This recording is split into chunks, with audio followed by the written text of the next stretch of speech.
Very happy to welcome you all to our third national conference on sexuality, integrity in the university. Now, those of you familiar with the Love and Fidelity Network know that it's our mission to equip college students like yourselves with the resources, the direction, and the arguments that you need to successfully and effectively articulate and defend the institution of marriage, the special role of the family, and sexual integrity on your college campuses. And this is precisely what this conference aims to do this weekend. We have a terrific lineup of speakers for you, and they're all really eager to talk to you not only during their sessions, but of course to carry those conversations through to the breaks and to the meals. You'll notice in the back of your program that during lunch especially, we have some of our speakers divided up between the rooms during lunch. So if you have any questions or any with the supplemental readings that we had online, you know, if you'd really like to engage them beyond their sessions, please feel free to seek them out during lunch. And we really sincerely hope that you'll take advantage of this weekend, not only by engaging them beyond the sessions, but also by engaging one another. Nowhere else can you find over 200 students from across the country coming together with a like-minded commitment to marriage, family, and sexual integrity. So please take advantage of this time, talk to one another, learn from one another, and stay connected to one another. You're all fighting very similar battles on your college campuses. So without further ado, I'd like to introduce our moderator for the conference, Dr. Micah Watson.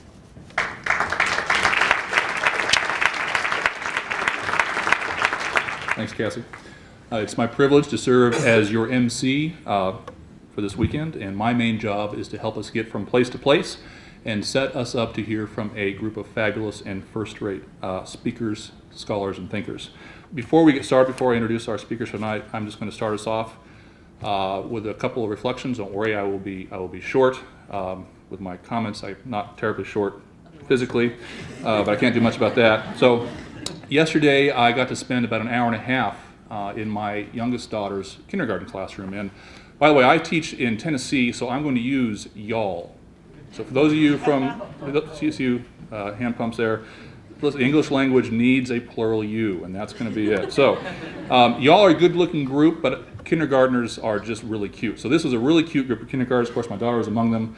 And beside, you might think they'd be scared of me. They weren't. They liked me a lot. But I was there and reading them a story and helping them read and write and those sorts of things. And as I was driving home, it struck me that in 15 years or so, my daughter, now in kindergarten, will be your age and possibly sitting where you are right now. And then I realized, math being what it is, that means that 15 years ago, many of you would have been around kindergarten age. Now it gets better. Then I realized that about 15 years ago, I was in my 4th year of college, trying to figure out the whole dating, love, fidelity thing while being a college athlete at a large public school. And if you're as gifted as I am in math, you'll probably guess where I'm going next, that if 15 years ago I was sitting where you are now, 15 years from now, you will be possibly where I am now, which is kind of scary. You guys might be thinking, I hope I have more hair. By the way, you won't hear this from our speakers, but of course, one of the true signs of real masculinity is a beefy goatee. Get that out there. I mention this to emphasize something that you already know, and that is the incredible importance of our subject for this weekend. The decisions made by parents, good decisions and not so good decisions, about love and fidelity have had an enormous role in creating the world that you've grown up in and in helping shape the people that you are now. The decisions made by you, good decisions and not so good decisions, will have an enormous role in who you are for the next 15 years and beyond, as well as any children that you bring into the world. This raises an important dynamic for our conversations this weekend. As you know, there is a raging debate in our culture and on our campuses about two visions of what it means for men and women to live well in regard to love, sex, relationships, marriage, family. We're going to hear from some outstanding scholars who have contributed to this debate by providing excellent scholarship. But we also know that this topic is more than just academic. 15 years ago, A young boy named Tyler Clementi was in preschool. Earlier this fall at Rutgers University, not far from here, Tyler Clementi was a freshman who, in his dorm room, was engaged in a hookup, and unknowing to him, his roommate and a friend taped this and put it on the internet. Tyler, shortly after that, took his life by jumping off the George Washington Bridge. 15 years ago, a recent graduate of Duke University, who will remain nameless, was in grade school. Some of you may have heard about this year. While at Duke, she kept track of her sexual encounters with over a dozen Duke athletes and evaluated their performances as subjects on a number of different criteria. She named names and details in a 42-slide PowerPoint presentation that was only meant for her friends, but quickly got out and went viral, putting out a public and permanent record of her exploits and garnering national attention and a potential movie deal. In a recent interview, she apologized, but not before noting that she would have, quote, some great stories to tell the grandkids. These are extreme examples, though I do think they give us reason to think about how we can better respond to the Tylers and the Duke named students on our campuses. I mention them only to point out just how deeply decisions about sex and relationships can affect us. Debates about English literature or even electoral politics do not affect us on the same level that our topic this weekend does. This is not just an academic debate. But with all debates, there are different sides. One side says that sex need not be anything more than recreational, kind of like a sport. So long as you wear the appropriate safety equipment and everyone playing wants to play, anything goes. A good example of this is found in a friend of mine, and it's a real friend. It's not me. I did my doctoral work here at Princeton. He was also a doctoral candidate here at Princeton, and while he was here, he met a wonderful young lady in undergrad, which that does happen sometimes, grad students, undergrads date, and they begin to date and date seriously. They were both committed Christians. They were also committed to being chaste in their relationship. Their friends thought that this was very odd. They had been together for quite a while, several months. Not only were they not staying over together, even weirder yet, they weren't having sex. Now fast forward to the end of this woman's senior year. She'd been accepted to Georgetown Law School and was about to begin a promising post-Princeton career arc. He, on the other hand, was still finishing his dissertation and needed to be somewhat close to Princeton. They had planned to get married, were getting married, and were going to live halfway between Washington, D.C. and Princeton. Now her peer group was really puzzled. Can you guess why? Why, they asked, would they plan to live together halfway between D.C. and Princeton? Shouldn't she live in D.C. and really concentrate on her first year of law school? Shouldn't he live in Princeton so he can finish up more quickly? After all, the first year of law school is supposed to be very brutal. My friends decided the first year of marriage would trump the first year of law school, and so attempted to live halfway in between. But notice the thinking that was conventional wisdom for the typical Princeton undergrad.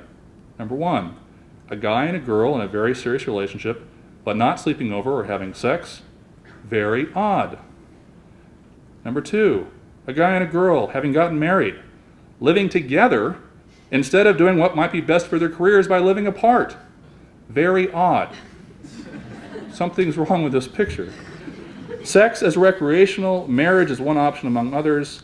On most campuses, this is the prevailing monolithic view, or at least it was the prevailing monolithic view, until there sprang up little resistance movements, starting with the Anscombe Society here at Princeton and then others elsewhere. And the students in these little resistance movements held a view of sex that was markedly different. Sex cannot be hermetically sealed off from the larger context of marriage and family. Sex is profoundly and deeply connected to who we are and what our nature is as human beings. Sex is so intrinsically valuable and beautiful that the very term casual sex is an oxymoron. And so the debate was joined, and the monolithic campus orthodoxy actually had to defend their views about human nature and sexuality. Now, each side of the debate makes certain claims about human nature, and so it follows that if certain claims are true, then we can expect that certain results will follow, and many of them will be measurable. Much of what we'll hear about this weekend will be attempts to measure these results using the very best social science methodology. We'll also hear from medical science, what it can tell us about how the brain works and the science of addiction. We'll hear good philosophical arguments about the importance of marriage and the place of sex within marriage. Let me also say that we have a great lineup of speakers.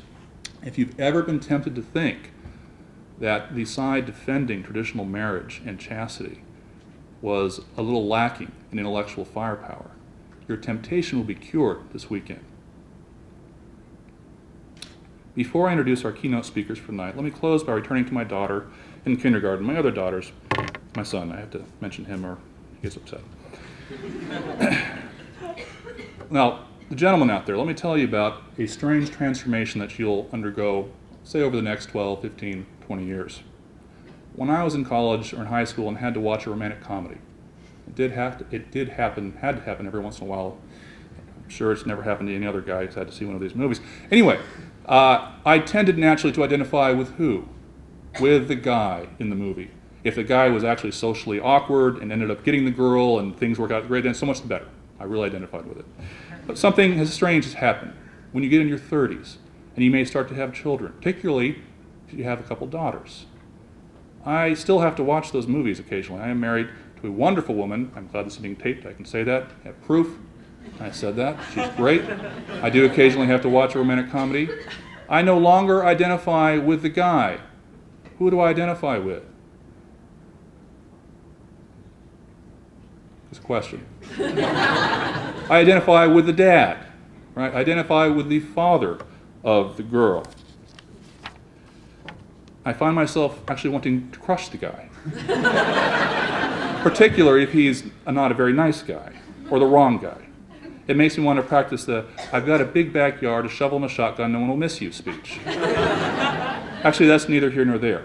What is important, what makes this weekend more than merely academic for me, is that my daughters and my son, 10 to 15 years from now, will be sitting where you sit. They may be coming to the same campuses that you'll be returning to next week. What will they find there a few years after you have left, perhaps started families of your own? Will there be a flourishing resistance movement that offers a counter-narrative to the overwhelming sex on a Saturday night presence that is the norm in most places? If there is, it will be because of the commitment and the energy and the support you provide by building up a community that will continue to thrive even after you have moved on. Your being able to do that and do it well will depend in part on you arming yourself with the best arguments and reasons and information that you can possibly get. Because the currency at a university is intellectual. And that's a big part of what this weekend is all about. That's not everything. It will also depend on you finding a group of friends that will join you in trying to do that. Friends, real friends, that will care enough about you to hold you to the standards that you believe in. And with that, with the emphasis on friendship and an intellectual arming ourselves with good arguments and reasons, I want to turn to our topic for tonight and introduce our speakers for tonight. We have two great speakers. I'll introduce our first speaker, and that is Elizabeth Marquardt. She is editor of FamilyScholars.org, as well as vice president for family studies and director of the Center for Marriage and Families at the Institute of American Values. She holds a master's in divinity and master of arts in international relations from the University of Chicago, and did her undergraduate work in history and women's studies from Wake Forest University. She's a co-principal investigator of a national study, Hooking Up, Hanging Out, and Hoping for Mr. Right, College Women on Dating and Mating Today. She has appeared on in a number of media outlets, including NBC's Today Show, CNN, ABC, Fox, CBS, PBS, NPR, BBC World. I could go on, New York Times, Washington Post. You get the picture. Okay, we are very privileged to have her tonight. Would you please join me in welcoming Elizabeth Marquardt?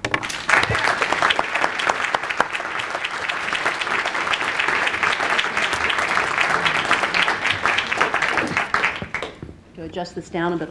Some of us are short, so thank you so much for the introduction. And it's going to be hard to follow you. You're funny. You're very funny. I'm not funny, so this is a challenge. It's terrific to be here with you. It's terrific to see a group of young people from all around the country gathering on a Friday night to talk about topics that are near and dear to my heart, I know, and I'm sure to many of ours as well.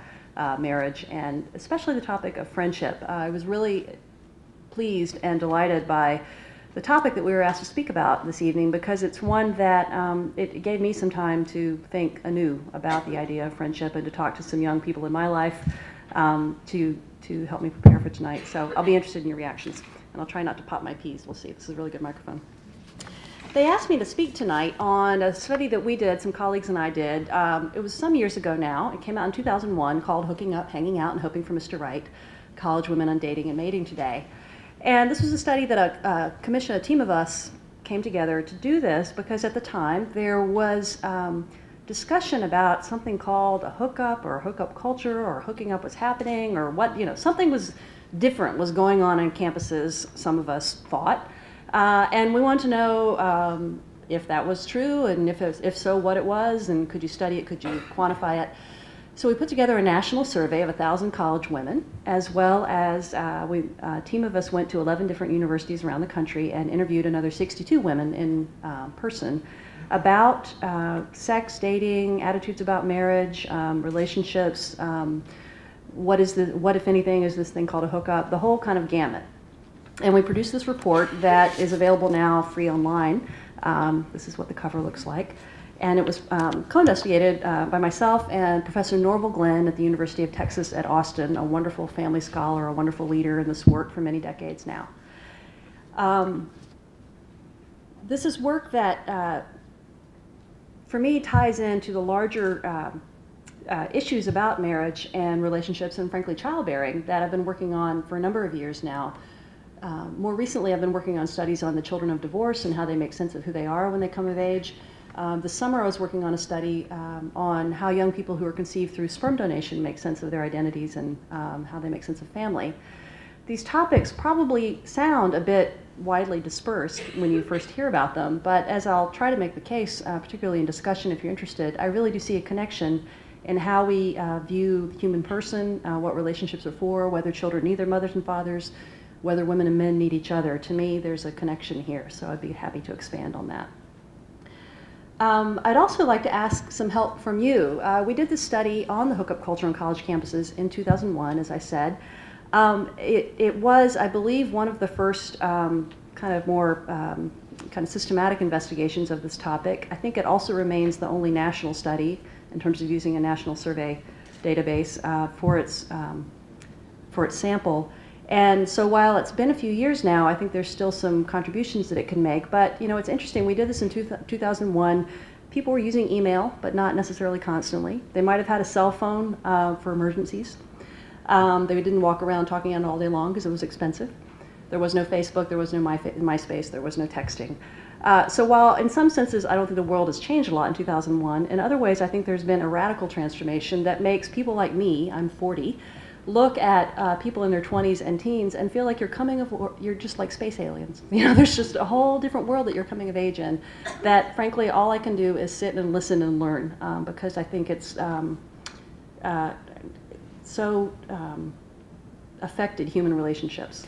So one of the things I would love to hear from you tonight is in this survey that we did of young women who might be your older sisters or your young aunts, do you still hear something relevant to what's going on your campuses today? Is something new going on that would amplify these findings?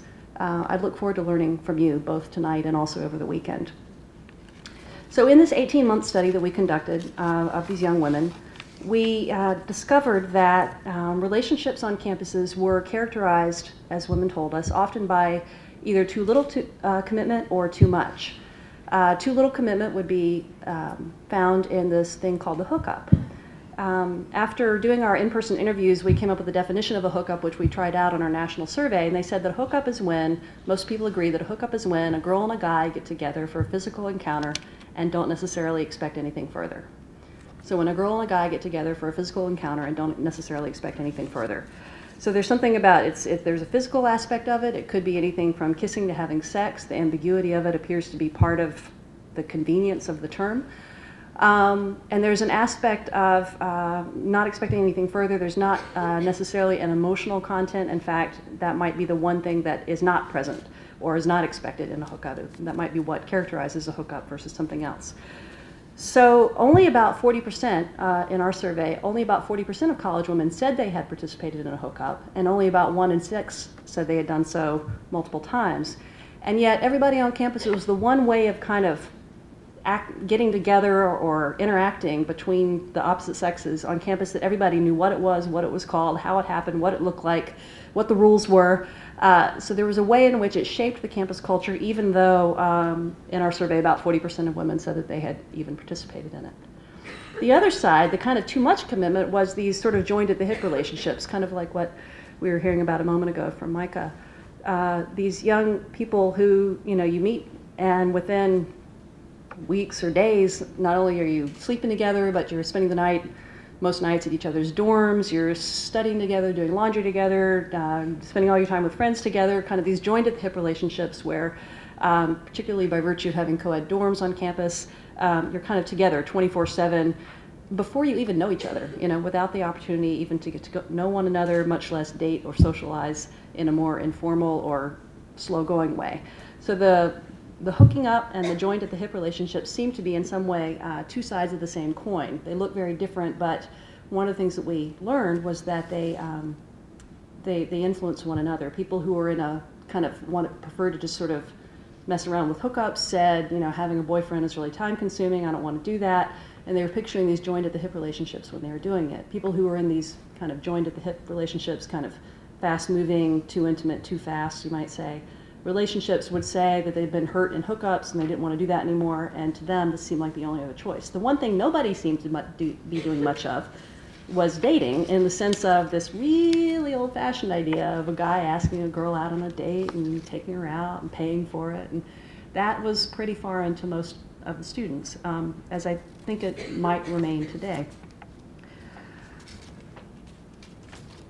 One of the things we tried to do was to go deep in this report in what young women said about kind of the texture of the hookup scene. And I wanted to share with you some of their voices. The women in our study reported a wide range of feelings about hooking up, but a number of common themes emerged. A number of them said that after a hookup, they often felt unsure about what would come next, if anything would happen next, and they were left wanting more and were confused about whether the encounter meant anything. Some did say that after a hookup they felt strong, desirable, or sexy, but there was often a great deal of ambivalence, with women in the national survey reporting kind of both positive and negative attitudes about the hookup afterwards. Most of them said, for instance, 61% who chose the word desirable also chose the word awkward, so they felt both desirable and awkward. One of the students at SUNY Stony Brook, which is one of the schools we went to, she was asked how satisfied women were with this social situation embodied in the hookup, and the student said, well, not very, because the students, or the girls, they want a stable relationship, and they haven't been able to find that, and sometimes they get hurt by guys. Sometimes it's like a guy will call you back and you think it's serious, and it's not. So then the interviewer asked her, well, why would the guy call back if it wasn't serious? And she said, well, he wants to hook up one more time. A Colby sophomore said that many of her friends felt awkward after a hookup, although she did not. She said, I'm more the type that will just go up to them the next day and be like, hey, how are you? But my friends, I've seen it happen so many times, it's like that awkward day after, only it's like 3 months after. Another student at University of Chicago said, if it's a hookup where I actually stayed there, I just want to get out of there as fast as possible the next day. Because you feel it's like that walk of shame thing. You've got front desk people you have to get by. You hope you don't see anybody else in the dorm, and you look like you had a rough night. It's just like really awkward. Some of the feeling of awkwardness appears to come not just from kind of knowing what happened the night before, but also not knowing what comes next. Many women in our interviews said they felt confused after a hookup because they weren't sure how to act around the guy, and they weren't sure how the guy would respond to them. A Colby sophomore said, I just don't like encountering that person afterwards in the cafeteria or in the library and just acting like things are normal and cool. It's just very hard for me to come to grips with that. A Rutgers student said, you're just generally very nervous because you don't know what they want. You don't know if he's still interested in you, so girls generally, just try and play it cool all the time. An NYU student said, a lot of people seem to cope with hooking up really well, but for me, when it happens, it means a lot. I mean, the next day I'm thinking about him, I go, what does it mean? It's crazy. Another student said, I don't think women deal really well with the hooking up thing. The next day they're upset and they regret what they did, and they ask themselves, Why did I do it? I wish I would have gotten his phone number. I wish he would call me. And one of the things that makes this seem kind of dated is that we keep talking about telephones and calling one another, which I'm not sure if anybody does that anymore. But you get the picture here that there's a lot of a feeling about awkwardness and not sure what comes next. And one of the things that really struck us in analyzing the data was how much power there seemed to be placed on the guys in a very passive way. So the girls would say, well, afterwards I didn't really know what it all meant, or if it meant anything, or how to act around him. And there was a way in which the guys didn't have to do much that would require them to be rejected, or do much that would sort of show initiative. And yet they seemed to be the ones who were setting the tone on whether this meant anything or not afterwards. So that was one observation I wanted to make. We can get more into that. So if women are feeling this way about the hookup, why are they doing it? A number of kind of themes came out. One student said, well, people find it easier to hook up than talking about feelings. They said talking about feelings can lead to hurt and rejection. One student from Colby said, people just get really weirded out by each other. Neither of them are willing at all to talk about their feelings. And that's why it's easier to hook up with someone as opposed to like talking to them. Another student said it's easier to hook up with a guy rather than talk to him because in hooking up you can just pretend that it didn't mean anything to you. Another said, well, sex and hooking up are not necessarily tied to as many emotions as talking to someone face to face, and especially when you can pass off sex as something that happens when you're drunk. Another woman who said it's possible to hook up with one person more than one time was asked, well, what separates multiple hookups from a relationship? And she said, well, like basically you never really talk to the person. It's just like every time you get together, you get physical. The second major theme that came from these young women was that hooking up is a way to avoid getting into a relationship that could be time-consuming. It's kind of echoing the David Brooks organization kit idea from a few years back. A University of Chicago senior, when asked why women hook up, said, well, sometimes because of schoolwork, people don't want to have relationships because it's too much of a time investment, and in every other aspect, it's just such a huge investment. Another University of Chicago student said, well, I didn't want to feel like I belonged to someone and didn't want to feel like I was getting tied down by a relationship. A Yale student said, well, hooking up is physical and people get that out of it, but also you get someone to be emotional with, but not having to deal with the time commitment that it takes to go out with somebody seriously. Having a boyfriend or a girlfriend can be really time consuming. Perhaps the most surprising thing to emerge from these young women who hooked up were saying that they were trying to avoid the pain of breaking up by avoiding commitment in the first place. So a student from Rutgers said that she hooked up because I don't want to give somebody so much of myself where I can put myself in that position to get hurt. A University of Chicago senior said she hooked up because I'd been in a relationship before where it ended because the person had cheated on me and I didn't want to go through that again. Another said I had a really ugly breakup with my high school boyfriend and wanted to avoid having that happen again, and the way to do that might be not to get into a relationship. Another said of her friends, sometimes they just have broken up and they say, I want to be by myself right now, I want to have peace. And the interviewer asked her, well, do you believe them? And the student responded, well, sometimes I do, but then they're always hooking up with guys. So there's this way in which they're saying, the hooking up thing is a response to this idea they had that the only way to be involved in somebody otherwise is to be, just in something very deep with them far too fast that can often end very painfully. Related to our topic this evening, one of the very interesting things to come out of this is we asked people about the kind of the language or vocabulary used on campus in addition to the hookup. And of course, one of the phrases that we heard was friends with benefits. A common term was at NYU, one of the young women said, well, sometimes the people you're hooking up with, you call them a friend, but then you still have your little hookups with them. A student at NYU said, well, some people are just friends with benefits, like this girl I know, oh, this really disgusted me, there's this guy on my floor and she lived upstairs, and they would just call each other at random times and just, have sex and then leave, knock on each other's doors, satisfy themselves, and go home. A Howard University student observed, well, sometimes you just have more purely sexual relationships, booty calls or things like that. Another student at Howard said, people just visit each other's rooms. If you're just friends, if a guy has a whole bunch of female friends so no one really knows who his girlfriend is, he's free to date whoever he wants to. A student at SUNY Stony Brook could not really come up with a word to describe this phenomenon, though she had seen it before. Some people just sleep with some people every once in a while. I don't even know what they would call it, my sleeping partner, I guess. They have no commitment. They just every once in a while go, okay, let's go over here and sleep with that guy. what was most surprising to me about this was the use of the word friend alone to describe these kinds of relationships or interactions. SUNY Stony Brook Sr. said, well, a lot of times women will just call the guys they're dating their friends, and sometimes you don't really know exactly what they're talking about if they're intimate, because a lot of times girls will say, like, my friends, when they mean it's something more. So again, there's this ambivalence about this. Another said, another student was asked, well, what are the words for kind of male-female connections on campus? And the student said, well, actually, a lot of people are just friends. And the interviewer said, so they're not physically involved? And the student said, no, they are physically involved. A lot of people are just like a friend because no one really seems to want a commitment anymore. One of the things that seemed ironic, though, was how the use of the word friend in this instance seems to convey, even less commitment than real friends would expect of one another.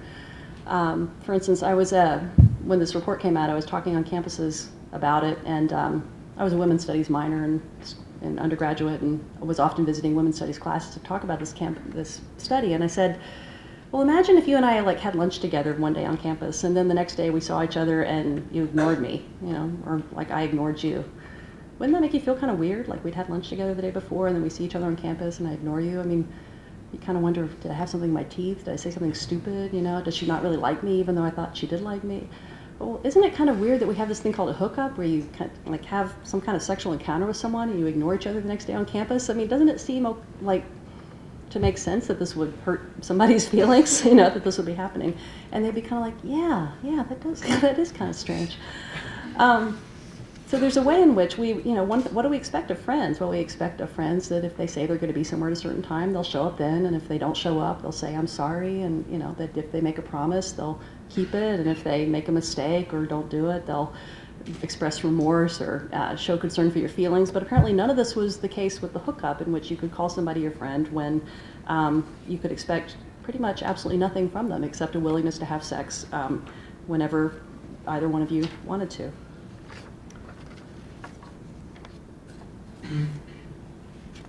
I want to just emphasize, though, that it's not as though this scene has emerged kind of only on college campuses, or that college students or young people are responsible for it.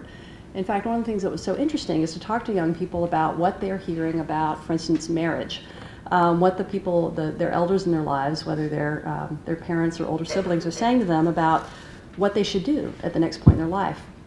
In our survey, most of the young people said they did want to be married someday, and yet when you asked them if they saw any connection between what was going on now in their college years or in that point in their life and their goal for the future around marriage, they were pretty vague on it. All they knew is they were supposed to keep their options open, not get committed too soon, definitely not have kids too soon, don't get a disease, don't get married too soon, and when they were ready to get married someday, it would just sort of happen. It would just sort of materialize.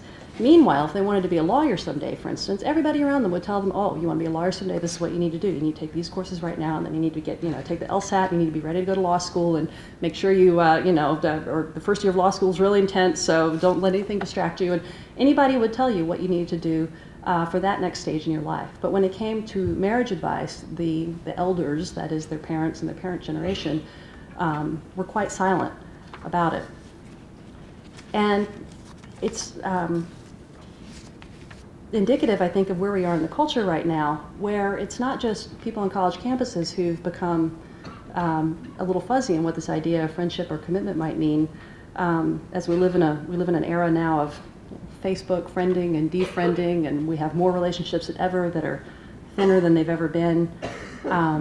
We have a culture that celebrates moving on and kind of materialism even more than ever. One of the kind of depressing features to come out of this week's news was the debut of Huffington Post divorce. Have any of you seen this new page? Huffington Post is now treating divorce with its own section, and they have aphorisms that they're putting up there each day about divorce.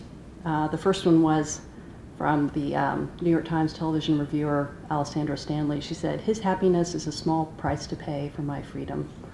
His happiness is a small price to pay for my freedom. The next one was Zsa Zsa Gabor, a great expert, I'm sure. "I'm a great housekeeper. Every time I get divorced, I keep the house." The third day, it's awful. The third day, when two people decide to get a divorce, it isn't a sign that they don't understand each other, but that at last they have begun to.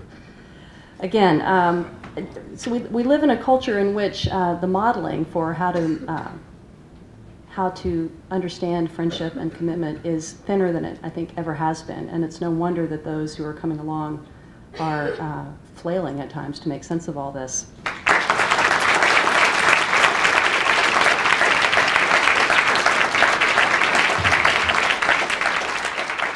Our next speaker is Dr. Jason Carroll, and he is an associate professor in the School of Family Life at Brigham Young University, earning his doctorate from the Department of Family Social Science at the University of Minnesota.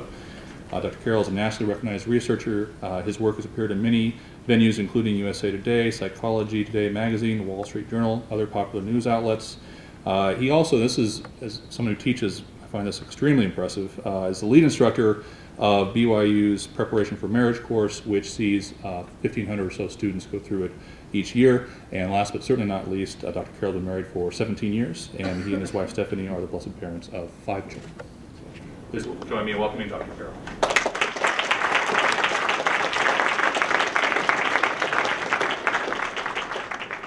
A few years ago, Chief Justice John Roberts from the U.S. Supreme Court visited our campus, and in the start of his talk with us, he said he had spent his entire career telling a joke about his profession to start his public speaking. He says he wasn't sure if that was a good idea because none of the lawyers in the audience thought the jokes were funny, and nobody else thought they were jokes. And so I pondered on that and thought, hey, is that a good way to start? You know, what kind of joke could I tell about my profession? And there's not a lot of marriage researcher jokes. But I'm also a marriage therapist in training, and there's plenty of those. So let's try one of those on for tonight. A couple goes in to see a marriage therapist and invites him in, and they sit down and they start to tell their story. And he asks them why they've come to the clinic that night. And as is sometimes the case, the wife starts to speak up, and she starts to give a list of what's not going so well in the relationship. And she keeps going, and she keeps going. The therapist kind of settles back in his chair, and the husband kind of settles back, and they kind of listen for several minutes.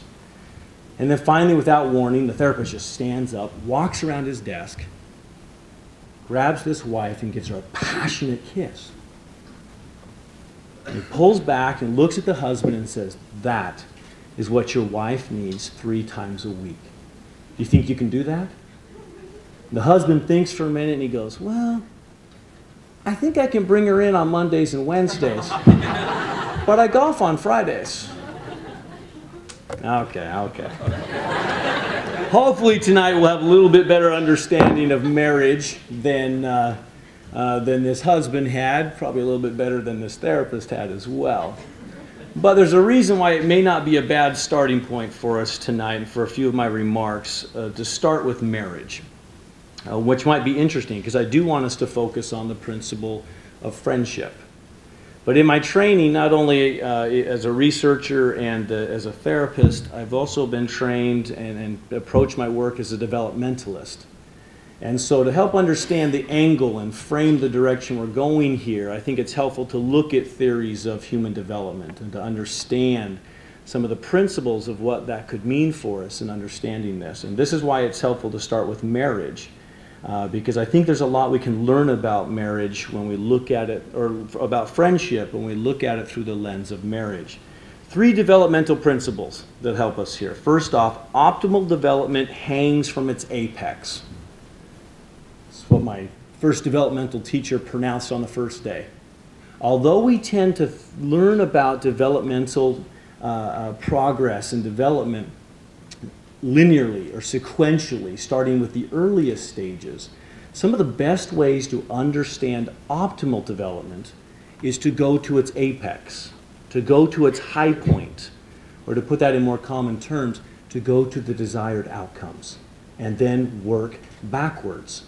If we see something as the pinnacle of development, if we see it as the ideal and the optimal, then we work backwards from that and try to understand what will be the developmental trajectories that lead to that outcome.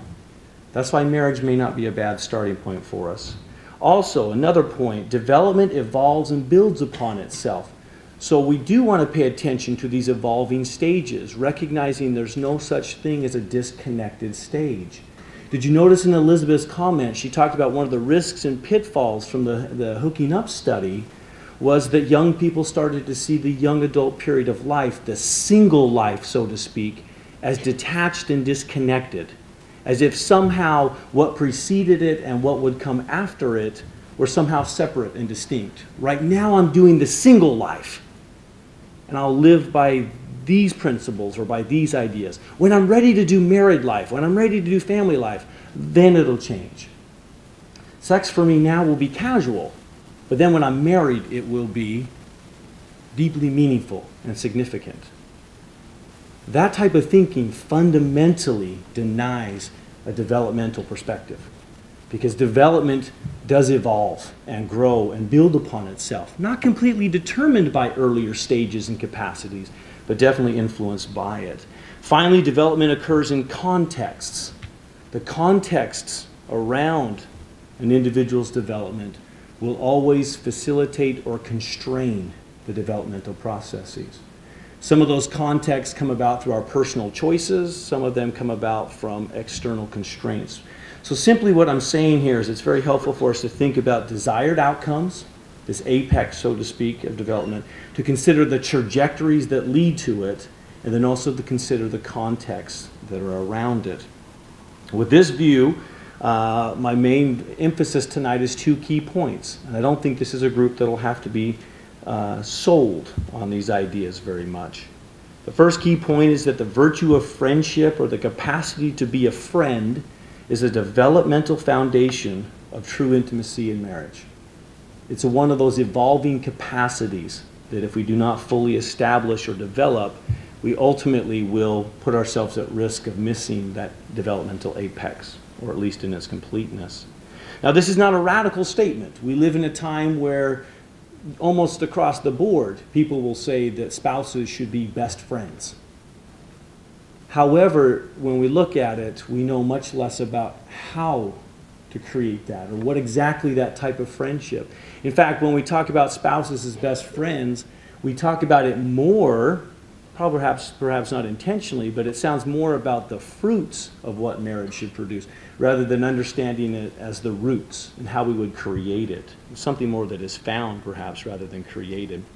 The second idea, and the one that I outlined in my handout for tonight, if you didn't get a copy of it, I'm going to move through some parts quickly, but there's some parts, if you want to see the deeper parts of it, definitely will be helpful, is the idea that sexual restraint and intentional dating are important developmental contexts for developing the virtue of friendship. And in fact, I would argue they are the best context for this to occur. So this ties sexual restraint to this principle of friendship, becoming these contexts that then facilitate these trajectories that occur. This is why I included, and I won't spend a lot of time with it tonight, but I'm very happy to talk about it in our question and answer sessions, the study for you to read, the print copy of the study that my colleagues Dean Busby and Brian Willoughby and I are publishing in the Journal of Family Psychology in December, looking at patterns of sexual restraint and the data from a large national data set showing us that couples who abstain and show sexual restraint in their dating and in their courtship as they move into marriage actually have the highest levels of effective communication and satisfaction, the lowest levels of divorce proneness, and perhaps as the biggest surprise, the highest levels of sexual quality than any of the other couples. Not a surprise to those who understand the principle of sexual restraint, but to those who are growing up in the generation of what I'd call the sexual compatibility model, where the emphasis in dating and courtship is about test driving the physical and sexual parts of the relationship, as if that is the foundation for later sexual quality in marriage. This data completely goes against that type of pattern and shows that. Again, going to an apex, right? We're looking at relationships in that study that we see high quality marriages with communication, satisfaction, and sexual quality, looking back at the trajectories of the timing in which they initiated sexual relations in their courtship, and we see differences. And we start to bring back that direction. That's why I included that study, and I think it's helpful for us perhaps in our discussions tonight. But I do want to add to our discussions for tonight and also through the weekend a little bit more around this idea of a definition of friendship. As Elizabeth mentioned, we live in a time period where we're committing verbicide on the word friendship, the death of a word. We're killing its meaning, and we're changing what is understood by its terminology. There's many things that we could turn to, so this is not a comprehensive definition, but a helpful one for us is to return to Aristotle's typology of friendship. Dr. Blaine Fowers at the University of Miami, a leading marriage scholar, has made use of this and ties it into his virtues model of marriage. Aristotle talked about a typology of friendship and distinguished friendships by their characteristics. I think if we look through the lens of this typology, it sheds quite a bit of light on what is happening in the teenage and young adult cultures around the notion of what is a friend. Aristotle distinguished two types of friendships that he called pleasure friendships and advantage friendships, as friendships that were marked by seeking personal gain, where we engaged in the relationship as long as we saw it personally advantageous. If it brought about pleasure, if it brought about some sort of benefit, that would be the foundation of the relationship. Not unlike a business partnership or perhaps somebody that we enjoy a shared hobby with or these types of things. As long as we found it enjoyable, pleasant, rewarding, that would be the foundation of those relationships. Aristotle didn't claim that these relationships were problematic or were inherently wrong, but he did say that they needed to be only applied to certain types of relationships, those that fit this type of arrangement. Definitely would challenge the idea of them becoming any type of template for marriage and family type relationships. Aristotle's final type, his third type in his typology, he called character friendships. These were virtue-based friendships where two people recognized the value and the virtues in one another, and most importantly came together because they had a shared vision of a good life and a shared vision of ideals that should be brought about. In simple terms, it was about shared partnership. It was about commitment. Because of this, these types of friendships would become marked by virtues. Virtues of generosity, of sacrifice, of commitment. I think with this type of distinction, it's important for us to then note that when we talk about the developmental capacity of friendship that will be needed for this apex of successful and loving and lasting marriage relationships, we're talking about character friendships. Not pleasure friendships or advantage friendships would be that type of template and model. It'd have to be one where we have those other types of experiences. We receive an example as a reference point for many of us about what Aristotle was talking about in Christian scripture as we turn to the book of John in the New Testament. In the parable of the Good Shepherd, the distinction is made by Christ about the distinction between the shepherd and the hireling and how they ultimately approach their relationship with the sheep very differently. The hireling has the advantage lens. And we're told in the book of John that when the wolf cometh, the hireling flees because the sheep are not his own. There isn't that type of commitment. It's an advantage relationship. As long as there's the benefit, as long as there's my pay, not too much risk, then I'm involved. The shepherd, the good shepherd, is fundamentally different. Fundamentally has that type of commitment that is much deeper than personal benefit. That's a different form of friendship. That's a different form of bonding. That's a different form of connection. That definition, I think, will serve us well if we think about fundamentally character friendships and what creates them. I'll be brief so that we can move to some more discussion and dialogue, but what I lay out in my handout for this session was that there's three main areas where developmentally our current contexts for teens and young adults may be constraining, in fact, more than maybe, is constraining the development of friendship and therefore creating a number of couples that are reaching the apex of marriage with a diminished foundation of this true character friendship or virtue friendship. The first I call the just friends area. This applies to both the teenage and young adult years, but I think it's helpful for us to add to our discussion this weekend that it's not just the young adult time period. We have to also see the patterns that are emerging in our teenage cultures are definitely having an impact on the approach that we have around our views of sexuality. Although the term friend zone or just friends is usually used as a kind of discouraged term of I've been relinquished to the friend zone. On our campus, the famous phrase is I'm trying to go from the friend zone to the end zone. But I've been put in the friend zone, so to speak. I think we need to be careful. Of course, if we have romantic intents, being just friends may be somewhat disappointing. But the reality is that all of us need a lot of experiences with just friends. And the term just may be a misnomer there. But particularly for our teenage years, what we see is patterns of early coupling. I don't think we can talk about sexuality and move away also from the dating script that we have, which is rapidly disappearing. So we have a lot of early coupling going on. In the high school years, exclusive coupling and boy-girlfriend relationships are the norm. They're now becoming very, very common in the junior high years, and it's also now becoming not uncommon to hear even in late grade school years of boys and girls becoming boyfriends and girlfriends and becoming exclusive with each other. These patterns tie into the early sexuality patterns that we see in those teenage years, setting much of the foundation of the ethic. Now, it's not just that there's the beginning of these attitudes and perspectives. Developmentally, we have to appreciate what is lost, what doesn't happen. Developmentally, we understand that as we come from our families, we begin to have central understandings and views about the importance of ourselves and the importance of others.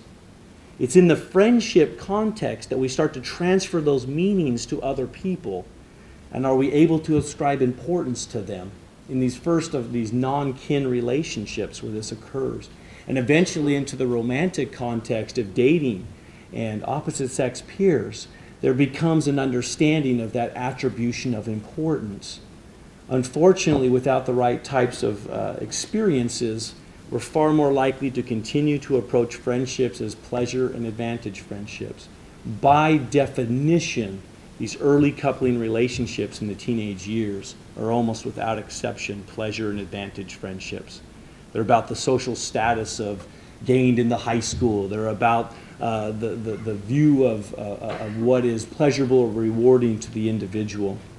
These set many patterns that rob what is needed in these developmental contexts of being friends. The simple reality that I'm trying to capture here is that far too many of our teenagers today have boyfriends or girlfriends before they have boyfriends or girlfriends. And because of that, they miss that developmental foundation that will serve them so much as they move into the young adult years. The next area that the virtue of friendship, I think, is challenged is in what I'd call the just friends for now.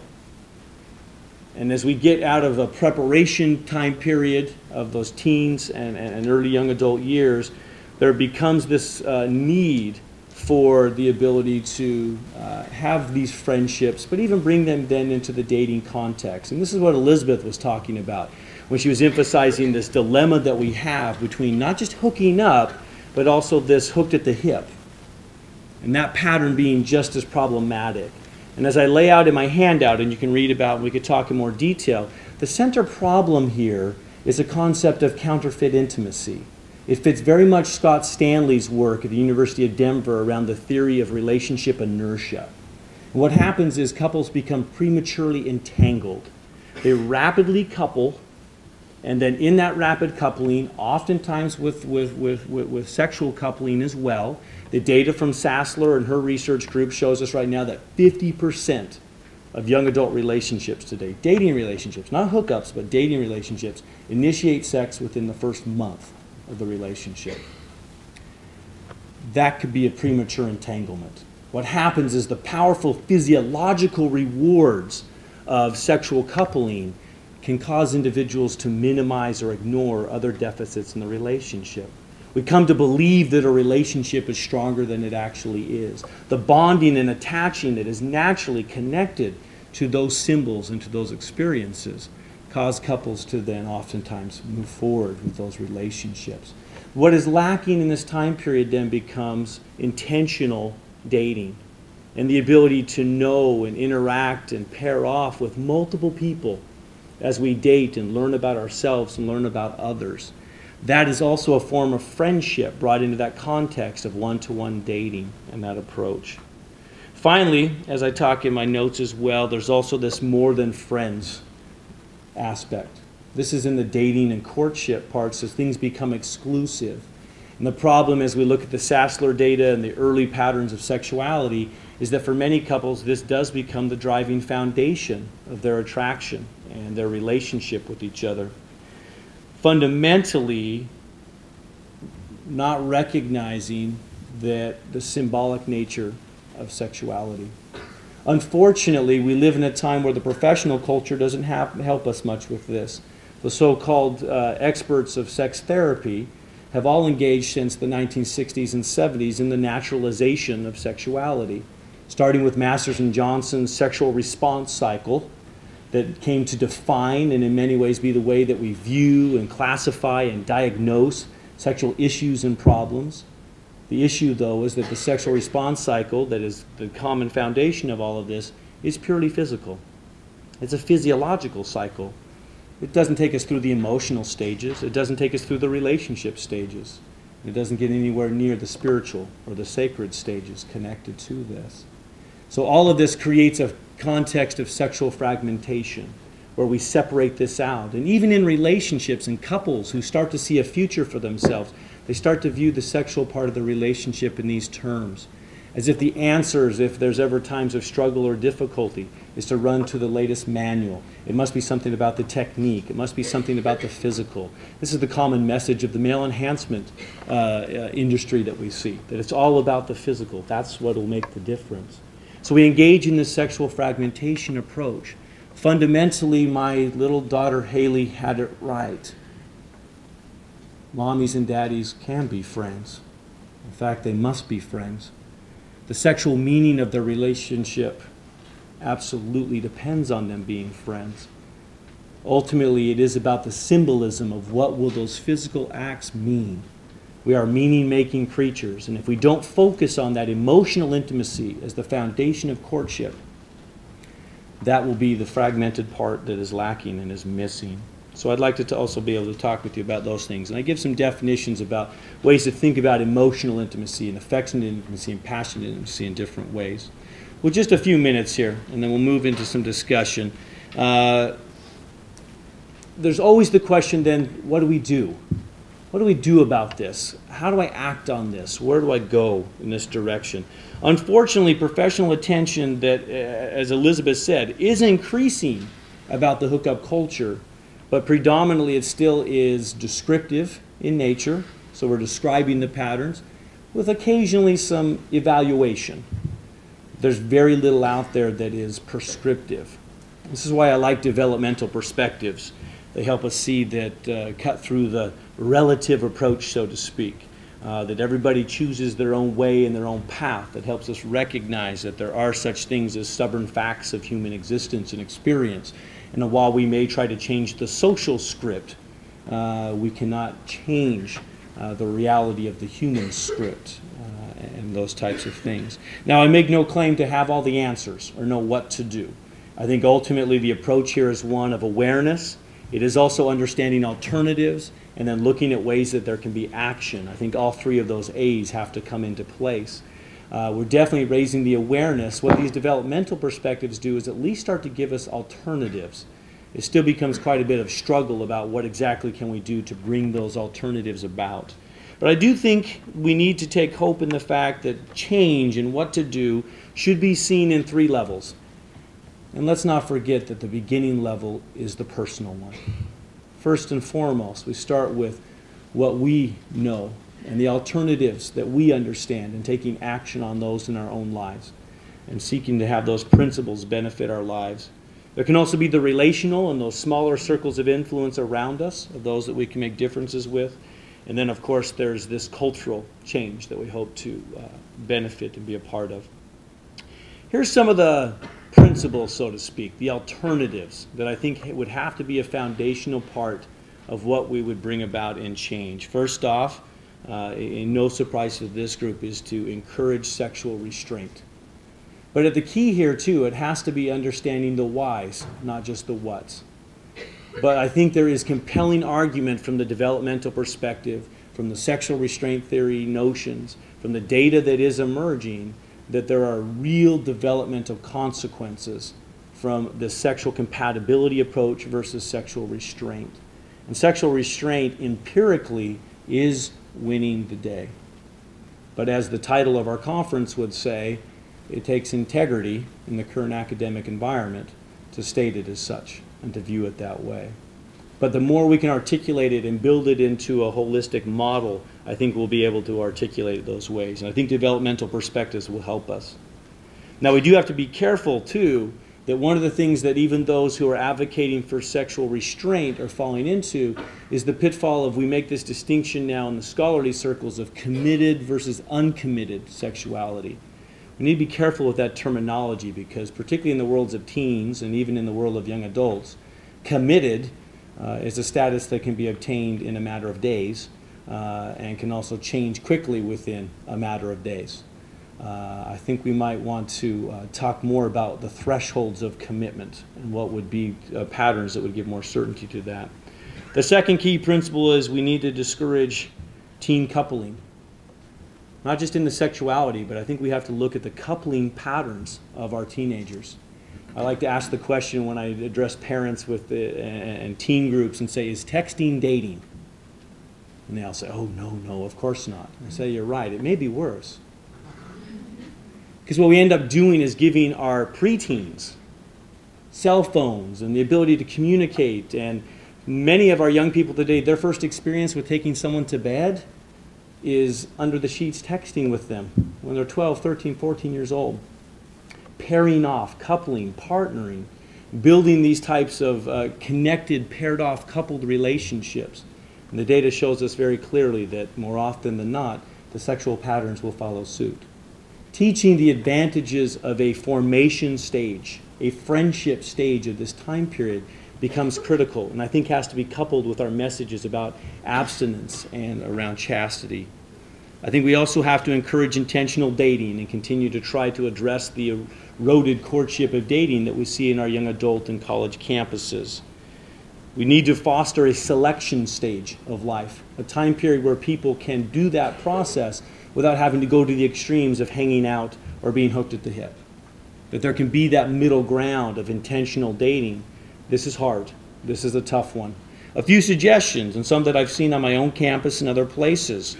We have a student group on our campus that has created a Just a Date club. It's just a date. And they join this group and this association. These are people who are committed to the idea that they want traditional dating experiences. And it helps them identify those, that's what they're interested in and what they'd like to do. I know a number of roommates who have a monthly roommate date night where one roommate will host or will plan an activity for the night and the rest of the roommates will use it as their excuse to ask for a formal date for that night and to have that occur and have that be the pattern. But it's something that does allow them to have a more formal date experience regularly, and it happens with both the men and the women. The data also shows us that formal dating, when it does happen on college campuses, tends to be linked to the formal events. So when there are the dances, when there are those events, there tends to be more formal dating that occurs. So I think that's another way that we can encourage that and try to have the types of activities and the types of social gatherings that will bring that about. I'd be very interested. I think this is a great area for us to talk about, okay, if these are the ideals, how do we bring that about? How do we try to encourage that? I also think it's very important that we encourage a focus on emotional intimacy in the exclusive dating and engagement stages and help individuals recognize the importance of sexual symbolism. And that ultimately it is that emotional foundation. The data from the Busby et al. Study that you had to read, that's what it shows. It shows the couples who developed the communication and the emotional intimacy are the ones who were best prepared for the intimacy in the relationship because their intimacy had something to connect to. It had meaning to be built upon. That's the true readiness and the true foundation. And one last thought here before we move to discussion. I think we also have to, as was stated by Elizabeth and others, we have to more fully connect the culture of marriage to the culture of sexuality on our college campuses. Not just about the meaning of marriage, but I also think we need to start engaging more fully in a discussion around the timing of marriage and the ethic that has emerged around that as well. Now, trust me, few people, maybe Mark Regneris and myself, if you think it's difficult advocating for chastity in the current environment, try advocating for young marriage. Now, when I say young marriage, people automatically go, what, are you trying to encourage 14-year-olds? What are you talking about? No, but you think you would. Even talking about marriage in the young and mid-20s is now seen in those types of views and those types of perspectives. The reality is that the notion around a concept of sexual restraint, if it continues to be a process that involves extended delay of marriage, intentional delay of marriage. We're not talking about intentional dating and a wise process and not rushing into things, but a pattern where that continues to be extended. For more and more young people, that will become an unrealistic ideal, an unrealistic goal. And so while we want to emphasize abstinence and chastity, we also have to look at the reality of what will be the context and what that will occur.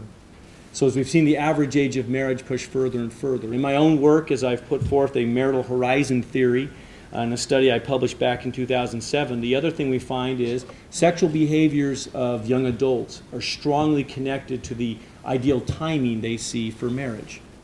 Those who place marriage further and further in their marital horizons are much more likely to be engaging in permissive and non-relationship sex than those who see it as a closer life goal and something that's more proximal.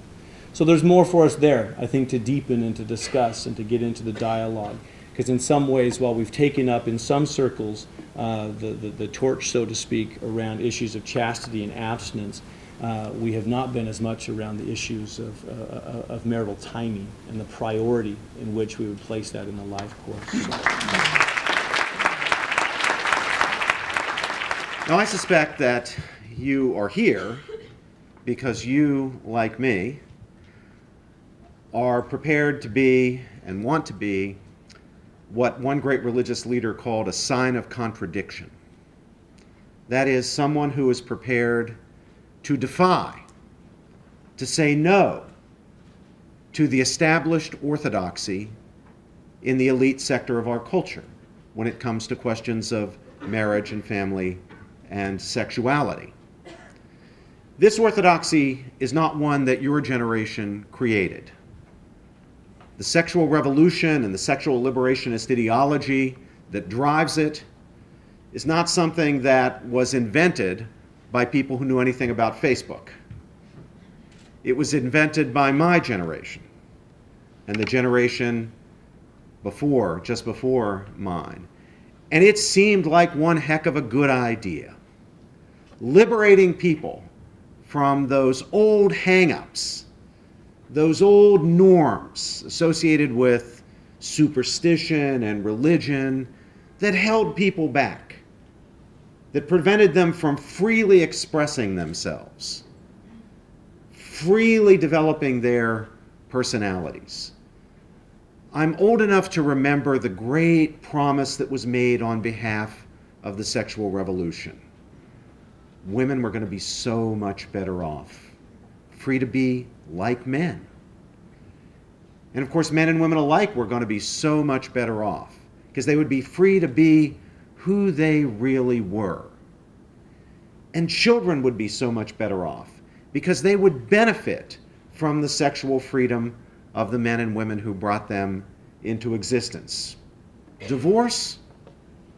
Not a bad thing. It's a good thing.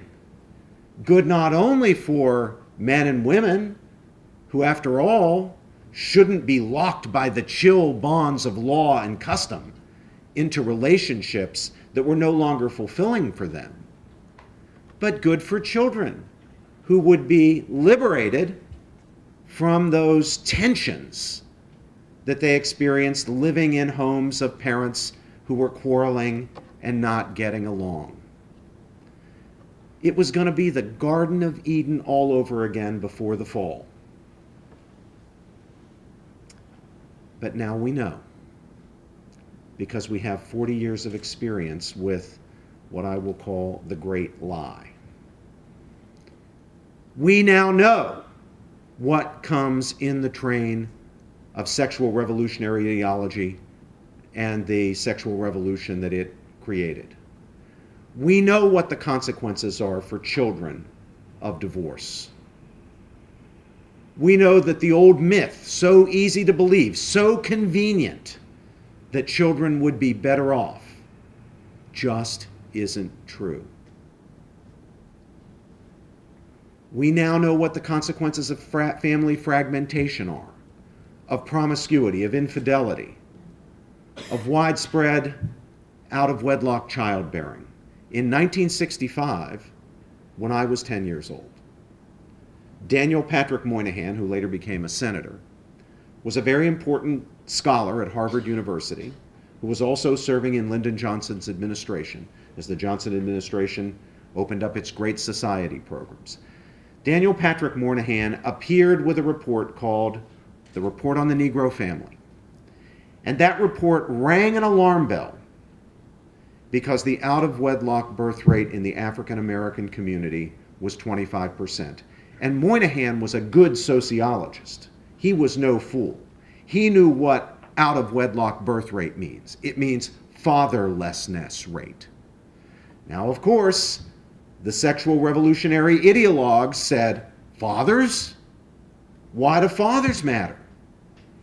Who cares about fathers? If women have children, so long as they have a paycheck, whether one they earn or one that the father sends them, even if he's absent, or one that the state provides, can get along perfectly well without a husband. And children can get along perfectly well without a father. A woman needs a man, the old bumper sticker of the 60s said, like a fish needs a bicycle. But it was more of the big lie. Moynihan knew what he was talking about. He knew that widespread fatherlessness means desperation, despair, poverty, delinquency, domestic violence, drug abuse, victimization, and incarceration. He saw what was coming. At the time Moynihan issued his report, the out-of-wedlock birth rate for the population as a whole was 5%. Do you know what those figures are today? The out-of-wedlock birth rate for the general population has now reached 40%. The out-of-wedlock birth rate in the African American community is over 70%. You hear a lot of people, including a lot of people who promote sexual revolutionary ideology, tell us how concerned they are about poverty.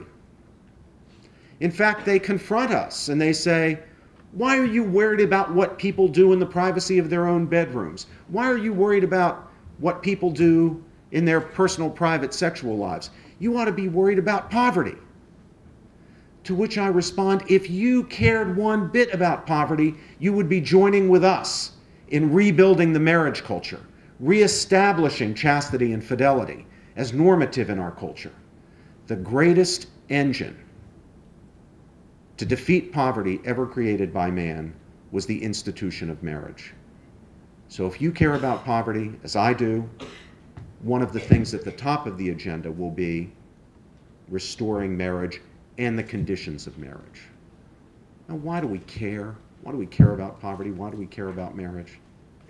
We care because we care about human beings. We believe that human beings have an intrinsic and profound worth and dignity.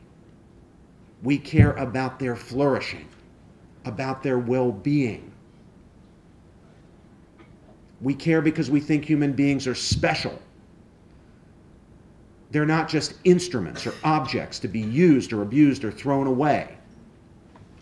the same considerations that would cause us to reject an institution such as the institution of slavery, which was practiced through most of human history, will also lead us to conclusions on other important issues, including issues like marriage and the family. We care about these things at all because we care about the flourishing of human beings, but there are conditions that have to be in place if human beings are to flourish. Jason invoked the great Greek philosopher Aristotle. Aristotle's whole philosophy, his whole moral philosophy, was a philosophy of human flourishing. His ethics was an ethics built on the idea that we need to concern ourselves with the well-being, the flourishing of human beings. Now, Aristotle is famous. Those of you who've done some political philosophy and have read Aristotle in your courses will remember Aristotle's famous line about man being a political animal, man being what we might today call a social animal. And it's true, he did say that. What is less often noted and remarked is that Aristotle said that man is more fundamentally conjugal than political. So the very guy who says man is a political animal says that man is even more fundamentally conjugal, that is, finds his fulfillment in marriage, than political. And if we take Aristotle seriously, as we should, since no one has improved on his wisdom on matters like this in 2,500 years, if we take this seriously, we'll recognize that the flourishing of the human being, even if the human being is not himself or herself destined to marriage, even if the person has, for example, taken a vow of celibacy as part of a religious life or something like that, that to be a flourishing human being means to be fitted out for marriage. But to be fitted out for marriage, to have what it takes to be married, to be flourishing in that important dimension of one's life, even if one, for other reasons, actually won't be married, has conditions that are not merely psychological or physical, but that have to do rather with understanding and conviction. If people are to really be married and fulfill their natures as conjugal beings, if human beings are to flourish in respect of their conjugal nature, then they're going to have to understand what marriage is and what it requires and how one lives it out. And while every marriage is a decision that an individual or two individuals make as individuals, our understanding of marriage and thus our capacity to enter into marriages, at least large numbers of us, depends on whether our culture communicates to us in its formal and informal institutions a sound understanding of what marriage is and what it requires. It's no accident, as the Marxists used to say. The older folks in the back of the room will remember when there were Marxists, at least Marxists who admitted they were Marxists. It's no accident that societies in which promiscuity and infidelity flourish are societies in which marriage declines, or in which marriage is transformed into something else. It may retain the name marriage, but it's mere domestic partnership. And at that, merely temporary domestic partnership. If marriage is to flourish, then the social conditions for marriage have to be in place. And if we are to be fitted out for marriage, then we have to understand the centrality of fidelity to marriage. Why do we say no to sex outside of marriage? It's in order to say yes to marriage itself. Marriage requires fidelity if it's to be marriage. An open marriage is no marriage at all. Fidelity is central to the very idea of marriage. Yet fidelity, and with it the capacity to marry, to really be married, to experience and be part of that reality, requires one's fidelity all the way through life. person with a sound understanding of marriage is being faithful to his or her future spouse before he or she ever knows his name or her name, before they have ever met. Someone who is practicing promiscuity is already unfaithful to the man or woman who will eventually be his or her husband or wife. As a sign of contradiction, you already know that the orthodoxy against which you are prepared to rebel, the orthodoxy which you are prepared publicly to defy, is not going to be happy with you. You already know that cultural power, what Maggie Gallagher, the great marriage advocate Maggie Gallagher, calls cultural power, is being used, certainly has been used, will be used against you and me and every organization, religious or otherwise, that defies that orthodoxy. When the LDS Church heroically stood up for marriage in California during the Proposition 8 struggle, the response by those who didn't like the defiance of their orthodoxy by the LDS Church, joined with Catholics and evangelicals and others, decided that they would make an example of the LDS. And you saw cultural power used in an attempt to intimidate an entire religious community. If you have taken any kind of public role, as I have, as Micah has, as Jason has, as so many of the speakers has, Dr. Jay back there has, then you know that cultural power will be used against you. And the high ground in our culture, the media, the professional associations, Hollywood, the entertainment industry, the universities, the intellectual culture, the journals, are occupied by people who possess that power and who subscribe deeply to that orthodoxy. It is their religion. When you defy it, you are defying their religion. People don't like it when their religion is defied. They will try to make an example to you, of you. Do I say this to scare you off? To drive you into a catacomb or into enclaves where you will keep alive the faith about marriage, the true understanding of marriage, but not step forward in the public square to defend it? No, the opposite. The Anscombe Society, the Love and Fidelity Network, exist precisely to take the case to the public square and to stand up for chastity, to stand up for fidelity, to stand up for marriage. Why? Because we really do want ourselves and our fellow human beings in the communities we form to flourish. Why? Because at the end of the day, we do it for love. Love, these days, when you use the word, people will interpret it as meaning a feeling, an emotion, even a passion. And certainly love has its affective dimension.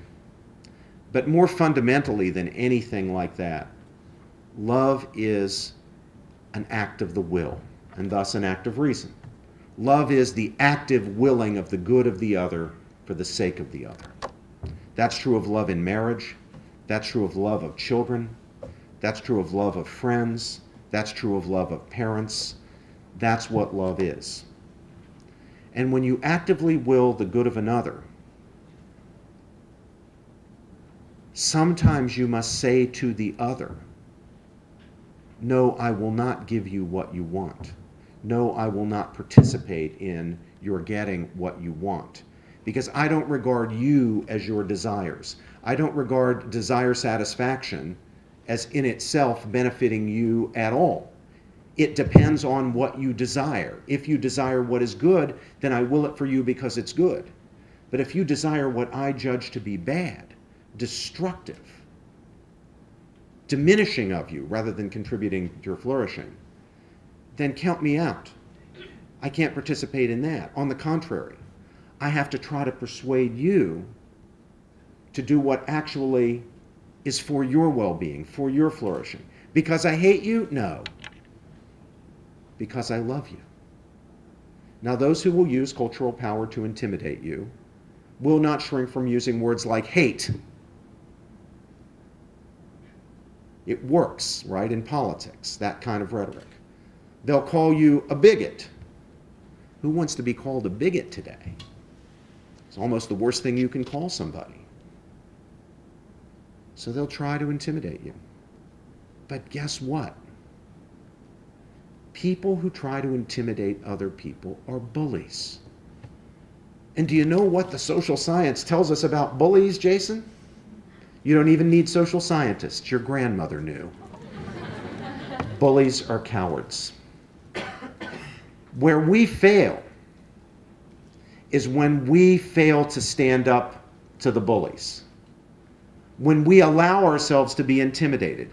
This one you can take to the bank. Intimidation only works when the victim lets it work. If you're willing to stand up to that intimidation, if you're willing to speak out for what you believe is true and good and right, if you're willing to act out of love, even at cost to yourself, if you're willing to make that sacrifice, you will prevail.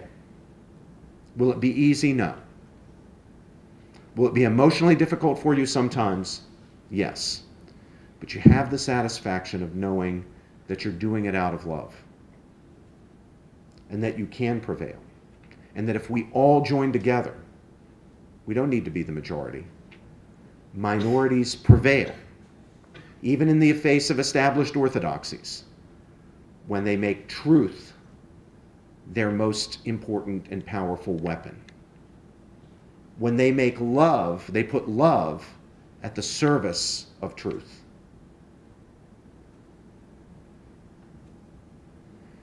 No great moral cause ever started out as the majority position.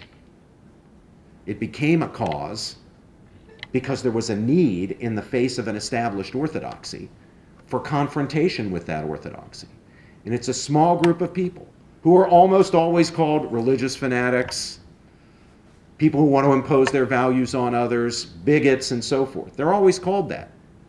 Just read a wonderful book by William Lee Miller, a historian, called Arguing About Slavery. What did I find in that book?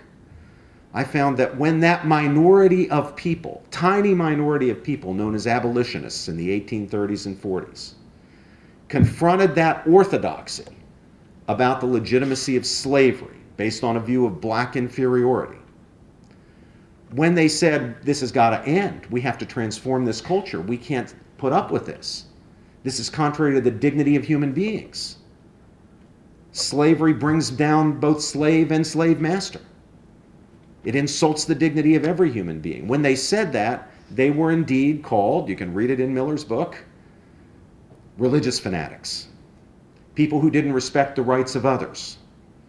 They were told, if you don't believe in slavery, then you don't have to own a slave, but leave us alone to practice our own moral beliefs. Don't interfere with our business.